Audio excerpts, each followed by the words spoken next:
Boa noite a todos. Estamos começando mais uma live, pretendendo fazer a última amanhã, sábado. Quero apresentar quem está na mesa. Está a senhora Adriana aqui, que é a nossa intérprete de Libras. Tá? Juntamente com a minha esposa, tem trabalhado nesse sentido.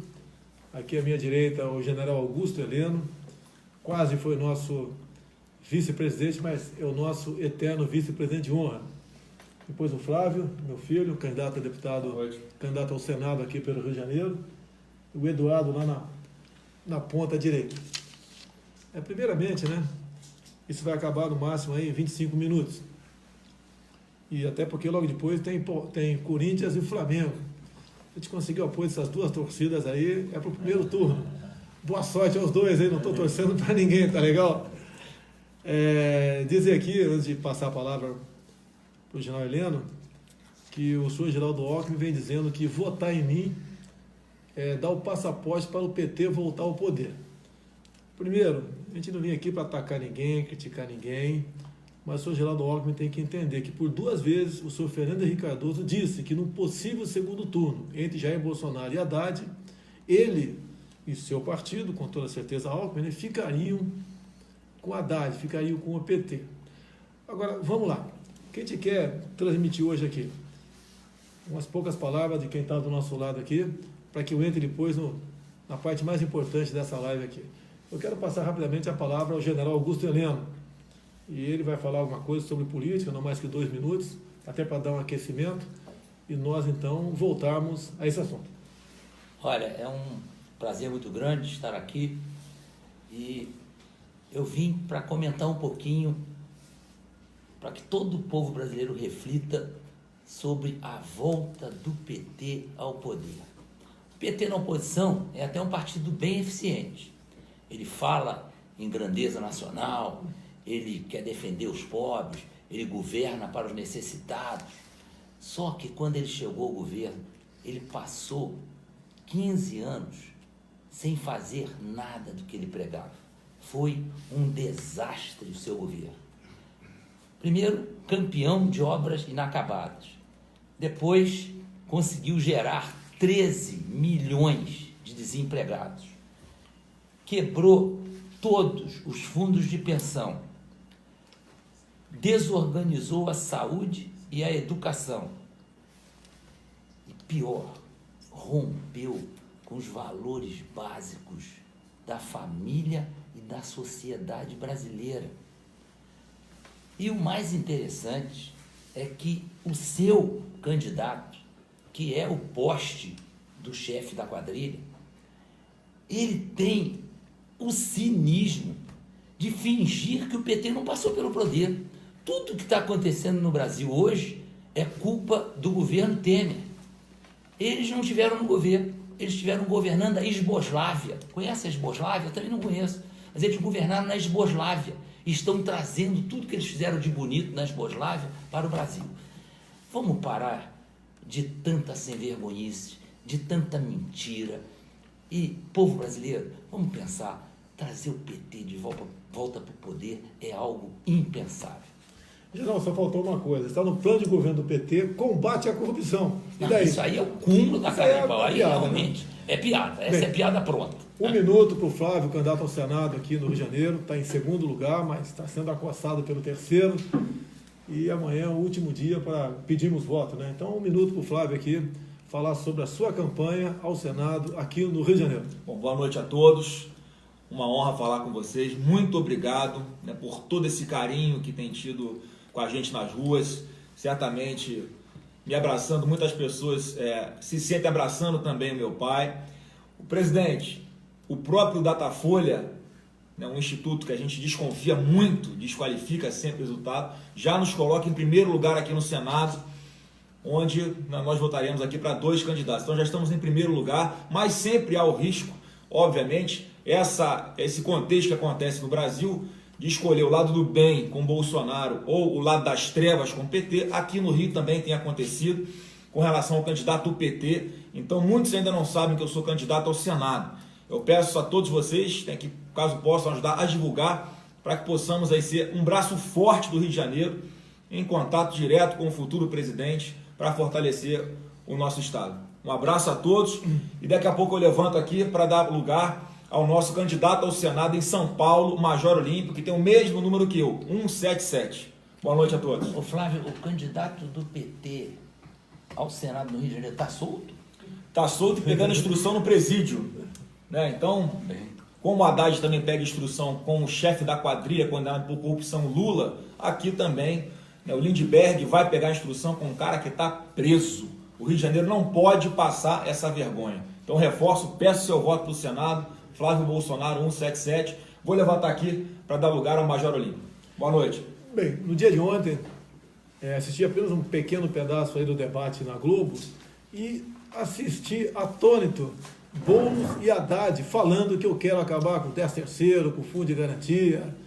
Eu sou o maior destruidor de direitos trabalhistas. Mentem descaradamente. Eu lamento apenas que a TV Globo, que patrocinou o debate, podia questionar numa hora dessa. Olha, não temos informação que o deputado Jair Bolsonaro, candidato a presidente, em qualquer momento falou em acabar com o direito trabalhista, ou que ia cobrar 20% de imposto de renda em quem ganha um salário mínimo.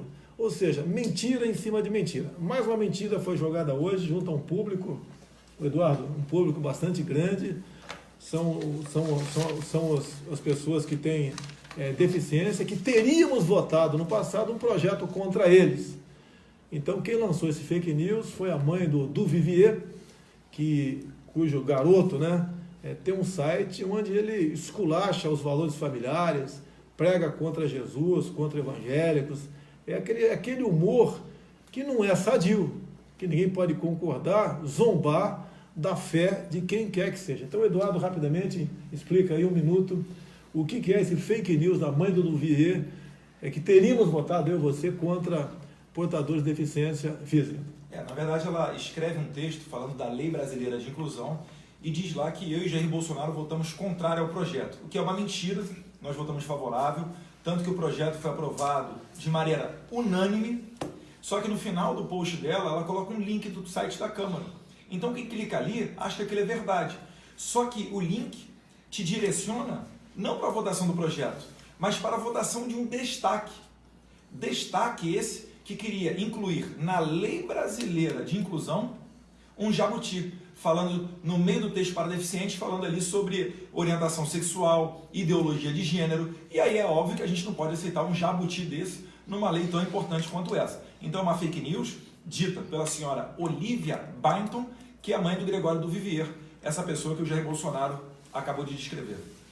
Antes de passar a palavra ao Major Olímpio, eu quero falar um pouquinho de PT ainda. Tem um livro aqui, o nome é Uma Ovelha Negra no Poder.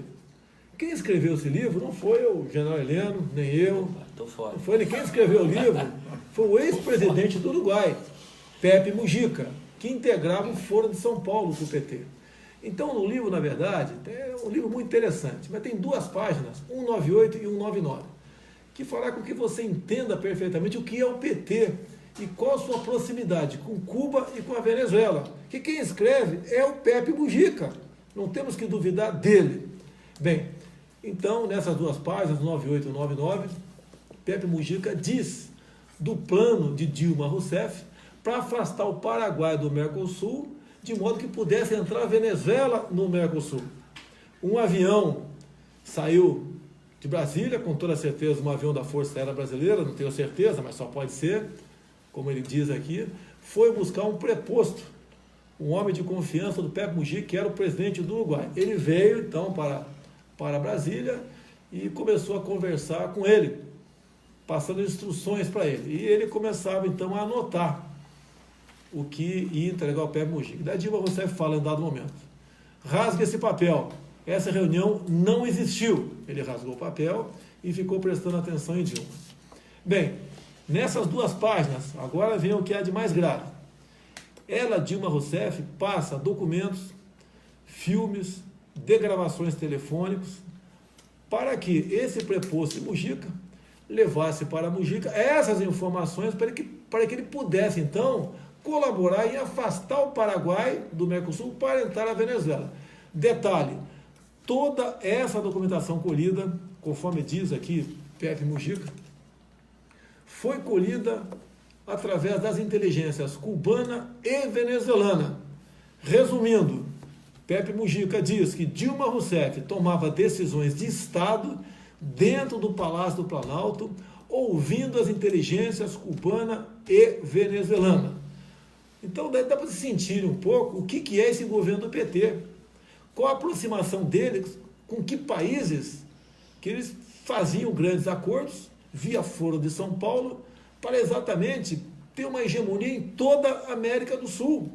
Inteligências cubana e venezuelana trabalhando dentro do Brasil, trabalhando no Paraguai também, para exatamente atingir um de seus objetivos de governo, que foi atingido. Pepe Mujica votou favorável, o Paraguai foi afastado do Mercosul, até porque naquele momento que vinha impeachment, foi afastado o presidente do Paraguai, e entrou então a Venezuela do Mercosul. E deixa bem claro, o Mercosul foi criado com boas intenções, mas depois ele foi sendo politizado, passou a ser um instrumento ideológico de comércio aqui no Brasil.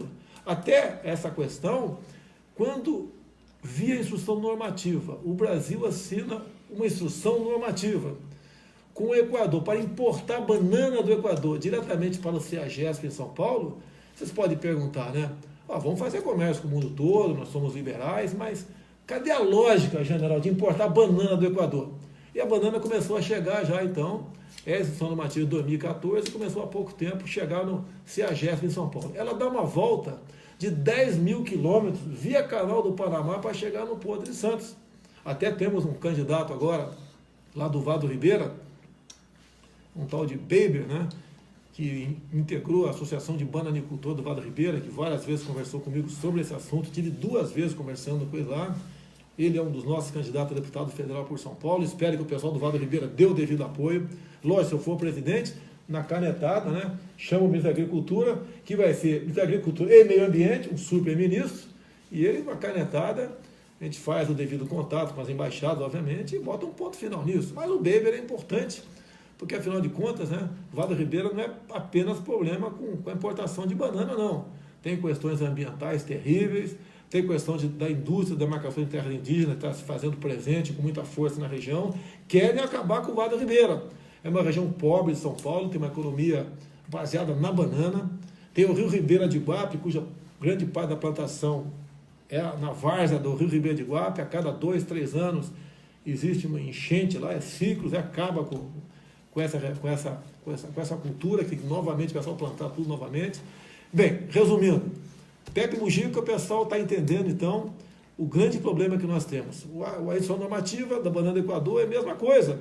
Você pode ver, quando Evo Morales, da Bolívia, expropriou, tomou aquela refinaria da Petrobras, Celso Amorim, o que ele declarou na época? Pensando que ele fosse ser contrário, falar grosso com a Bolívia, ele falou o seguinte, ele deu razão à Bolívia e disse que o governo brasileiro estava tendo um comportamento imperialista. Então era justa a expropriação daquela refinaria. Ou seja, o Brasil, com dinheiro nosso, com recurso nosso, com sacrifício nosso, com os bananicultores lá do Vado Ribeira, e não é Vado Ribeira apenas, o banana se produz em quase tudo quanto é lugar do Brasil. Daqui a pouco, outros países vão querer reivindicar, também exportar banana para cá. Olha a dificuldade que nós temos. Como se não bastasse, nós importamos, general, passa de água de coco da Indonésia. O produtor lá de coco do nosso Nordeste, ele está botando a 20 centavos o coco na porteira da tua fazenda, da tua chácara, da tua pequena propriedade, ninguém quer comprar. Esse é o Brasil. Nós estamos importando passa de água de coco. Queremos fazer comércio com o mundo todo? Sim, mas como resolver esse assunto? É o custo do Brasil, como diz o Paulo Guedes. Nós temos que desonerar a folha de pagamento, nós temos que desburocratizar, desregulamentar muita coisa, de modo que seja mais fácil você fazer comércio aqui no Brasil. É dessa forma que nós acabaremos então, valorizando o produtor brasileiro. É a mesma coisa a questão do produtor rural, que o Naban tem conversado muito comigo, e tanta gente tem conversado comigo nessa área, como o Frederico Dávila de São Paulo também, muita gente nos assessora nessa área. O produtor rural não pode continuar sendo refém, entre outras coisas, né? Invasões do MST, falta de uma retaguarda jurídica, uma segurança jurídica. Hoje a fazenda dele, amanhã pode ser da reserva indígena tal. Apesar do marco temporal dizer que não se pode mais demarcar qualquer nova terra aqui no Brasil, né, depois de 5 anos da promulgação da nossa Constituição. E eles estão cansados também, o produtor rural, da indústria da multa, IBAMA e ICMBio. E as multas, eu não vou entrar em detalhe aí, que é muito longo, né? Você vai no artigo 80, na emenda Constituição 81 da nossa Constituição, é bem claro lá, dizendo que essas multagens, né, por trabalho escravo ou análogo de escravidão, segundo o ativismo judicial, a pena é o quê? Expropriação do imóvel. Bem, então, continuando aqui, passar a palavra rapidamente para o nosso candidato aí ao Senado em São Paulo, o nosso querido Major Olímpio. Eu quero agradecer ao povo brasileiro, em especial à população do estado de São Paulo, por toda a mobilização para levarmos o Jair Bolsonaro à vitória já no primeiro turno, no domingo. Nos 645 municípios, a mobilização é intensa, os ativistas pró-Bolsonaro, os partidos que estão nos apoiando nesse momento. Quero pedir, de fato, a todos os nossos candidatos uma mobilização. Nós estamos nas ruas, como está o Eduardo Bolsonaro, o Gil Carteiro, nos faróis, 24 horas por dia, todos os candidatos. E eu quero pedir a consideração do povo de São Paulo. Eu sou o candidato da direita, o candidato da família, o candidato da defesa da vida, da legítima defesa contra o uso de drogas, contra o aborto, com o Jair Bolsonaro, assim como o Flávio precisa estar no Senado. Nós temos o mesmo número, pelo Rio de Janeiro, 177. Eu quero estar com o Flávio na trincheira, no Senado, defendendo o governo e as propostas do Jair Bolsonaro. Major Olímpio, 177. Flávio Bolsonaro, 177. Bem, tem muitas dúvidas sobre votar ou não com a camiseta do candidato. Pode votar sim com a camiseta do candidato, está autorizado. O que não pode é grupo de pessoas com a mesma camiseta, semelhante, é sinal que está havendo algum lobby, algum trabalho nesse sentido. Agora, individualmente, tem dezenas de modelos de camisa comigo, né? E o pessoal pode votar sim. Agora eu quero fazer um apelo a vocês, tá? Mais uma pesquisa aí, subimos mais um pouco. Nós desconfiamos que estejamos bem na frente do que parece. Meus amigos, vamos evitar um segundo turno. Jair Bolsonaro e Fernando Haddad do PT. A gente sabe que eles têm muito mais munição, dinheiro, poder de fogo do que nós. Tem uma capacidade de mentir enorme. Nós temos certeza que podemos ganhar isso. Nós desconfiamos do voto eletrônico, tanto é que aprovei o voto impresso lá atrás. Lamentavelmente o Supremo derrubou. Vamos acatar qualquer resultado das eleições, não há dúvida que vai acatar.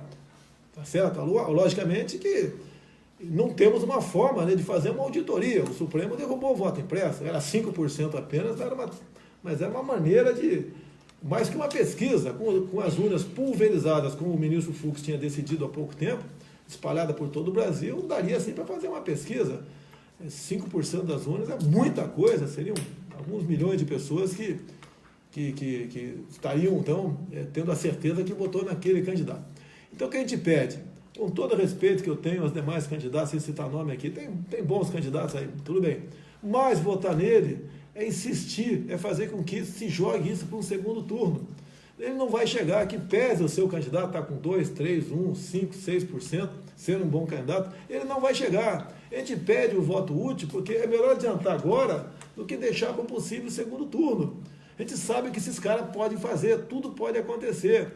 Mais ainda, pelos números que nós estamos vendo aqui, o último número, se eu tiver mais 6 milhões de votos, a gente liquida a fatura no primeiro turno. Então, se cada um de vocês, que acredito que vão votar, me arranjar mais meio voto, ou seja, cada 2 pessoas, cada família me arranjar mais um voto, dentro da própria família, que ia votar em outro candidato, ou ia anular, ou ia votar em branco, ou ia se abster, conseguir isso aí, nós decidimos a fatura no primeiro turno. Então, nós temos tudo para ganhar no primeiro turno e ganhamos então 3 semanas para a gente montar um ministério enxuto, com no máximo 15 ministros, que possa realmente representar os interesses da população e não de partidos. Há poucos dias recebemos o apoio da Tereza Cristina, do DEM de Mato Grosso do Sul. São 260 e poucos deputados e senadores que hipotecaram solidariedade a nós, no primeiro turno, inclusive. Isso é mais do que uma sinalização, como já dissemos no passado, via o trabalho do Onyx Lorenzoni, que conversamos com 120 e poucos parlamentares que querem estar conosco, governando o país, sem o toma lá da cá. Existe muitos deputados e senadores bons dentro do parlamento.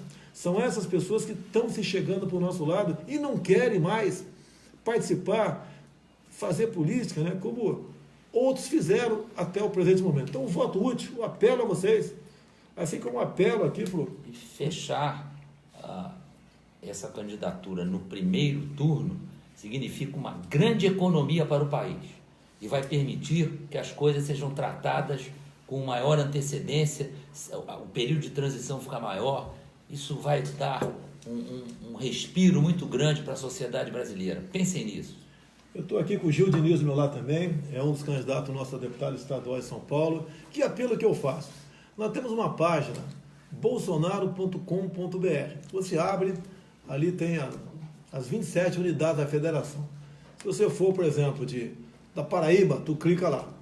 E lá, então, tem a relação dos candidatos a deputado federal e deputado estadual, bem como do Senado, e em alguns estados tem governador. A gente pede que você escolha, lá na Paraíba, escolha, por exemplo, o Júlio Lemos, tem bons nomes lá, entre outros. Vote nele. Porque o que acontece? Vamos voltar para São Paulo, que eu conheço bem São Paulo, que é o estado mais complicado, tendo em vista a quantidade de cadeiras que tem. Se não me engano, são 70 para deputado federal e 94 para deputados estaduais. Mas, olha, para federal, por exemplo, o coeficiente está em torno de 300 mil. E quem não tiver 10% disso, quem não tiver 30 mil votos, não chega. Então, nós achamos que podemos fazer 8 deputados federais em São Paulo, com a votação do Eduardo, com a votação dos candidatos, com a votação de legenda. Mas, se nós não tivermos 8 deputados com 30 mil votos, essas cadeiras são preenchidas por outros partidos. Então, você quer votar na legenda 17 em São Paulo, no Rio, na Roraima, seja onde for, vamos, buscar alguém nosso, que você vai encontrar alguém que se identifique, se não achar ninguém, pega um dos primeiros da lista ali e vote nesse candidato. Por exemplo, Roraima, temos tudo para fazer o Deilson, que usa o meu nome, inclusive, o Bolsonaro, temos tudo para ter um garoto humilde, de família simples, que tem um profundo conhecimento da região, que me assessora muito com números, com dados, para se eleger deputado federal. Então esse apelo que a gente faz a vocês, na reta final, vamos buscar o 17 presidente, 177, o senador aqui por São Paulo, o Major Olímpio, o Flávio Bolsonaro, a mesma coisa aqui, o Gil Diniz, deputado estadual, tantos federais pelo Brasil. A gente precisa disso e apela para vocês nesse sentido. Vamos praticar o voto útil, vamos cada um arranjar mais meio voto para presidente, que nós liquidamos a fatura no primeiro turno. Quanto tempo temos aí? Temos mais 3 minutos ainda? Não, 30. Então, vamos encerrando aqui. Alguém quer falar mais uma coisa rapidamente aí? Não, eu ia falar sobre a Manuela Dávila, que convidou o Mujica para ser vice-presidente da URSAL, União das Repúblicas Socialistas Sul-Americanas. Ela é comunista. Não pense que o comunismo acabou. Eles não desistirão jamais. Bem, amigos, muito obrigado. Amanhã às 8h30 faremos então a última live e a gente espera realmente trazer boas informações a vocês e pedir mais uma vez o carinho de vocês, o empenho para nós mudarmos o destino do Brasil, eliminando de vez o fantasma do PT que nos assombra a todos. Boa noite, muito obrigado a todos, um bom jogo agora, Flamengo e Corinthians. Valeu!